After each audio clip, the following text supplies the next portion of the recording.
You ask Tiger to solve. This deals with linear equations with one unknown.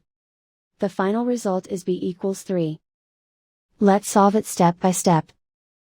Swap sides. Group all constants on the right side of the equation. Add 4 to both sides. Simplify the arithmetic.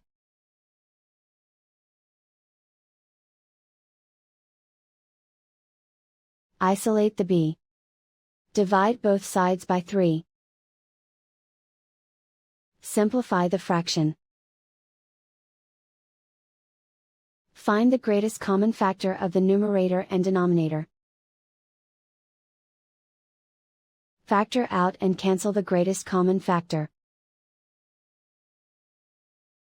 And so the final result is b equals 3.